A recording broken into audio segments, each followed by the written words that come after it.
విజయమ్మ, చంచలమ్మ ఇంటికి వచ్చి నా కొడుకుని నేను నా ఇంటికి తీసుకొని వెళ్ళాలనుకుంటున్నాను. ఏమంటారు చంచలమ్మ గారు అని చెప్పేసి అయితే అంటూ ఉంటుంది. ఆ మాటలు వినగానే అక్కడ ఉన్న చంచలమ్మ అయితే నిరభ్యంతరంగా నీ కొడుకుని నువ్వు తీసుకొని వెళ్ళొచ్చు అని చెప్పేసి అయితే అంటూ ఉంటుంది. ఆ మాటలు వినగానే ఇంట్లో ఉన్న వాళ్ళందరూ అయితే ఒక్కసారిగా షాక్ అయిపోయి చంచలమ్మ వైపు అలా చూస్తూ ఉండిపోతారు. ఇంతలో అక్కడికి చంటి వస్తూ ఉంటాడు. అది చూడగానే అక్కడ ఉన్న విజయమ్మ మాత్రం, చంటి వచ్చేసావా నువ్వు? పద పద, ఇక మన ఇంటికి మనం వెళ్ళిపోదాం. నిన్ను ఇక్కడ ఉండడానికి వీలు లేదు. నువ్వు మన ఇంట్లోనే ఉంటే క్షేమంగా ఉండగలవు. పద, మన ఇంటికి నిన్ను తీసుకొని వెళ్ళిపోతాను. విశాలమైన ఇల్లు ఉంది, అలాగే విశాలమైన మనసులు కూడా ఉన్నాయి. నీ కోసం ఎంతోమంది ఎదురు చూస్తున్నారు నాన్న.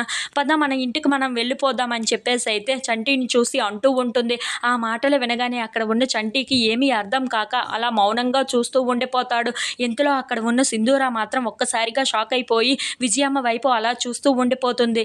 ఇంతలో అక్కడ ఉన్న విజయమ్మ మాత్రం, ఏంటి నాన్న ఆలోచిస్తున్నావు? పద, మన ఇంటికి మనం వెళ్ళిపోదాం. ఇప్పటిదాకా అంటే నువ్వు నా కొడుకు అన్న తెలియలేదు, అందుకే ఇక్కడ ఉన్నావు. ఇప్పుడు నా కొడుకు అనే విషయం నాకు తెలిసింది కదా, నిన్ను ఇక్కడ ఎలా ఉంచగలుగుతాను?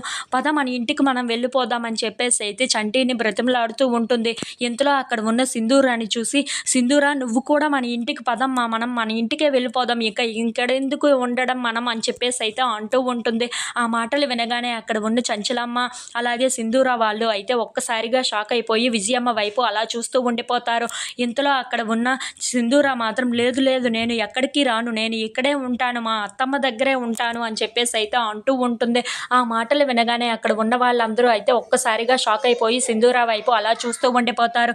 ఇంతలో అక్కడ ఉన్న సింధూర మాత్రం, అవును, నేను నిజంగానే ఎక్కడికి రాను, నేను ఇక్కడే ఉంటాను, మా అత్తమ్మ దగ్గరే ఉంటాను అని చెప్పేసి అయితే అంటూ ఉంటుంది.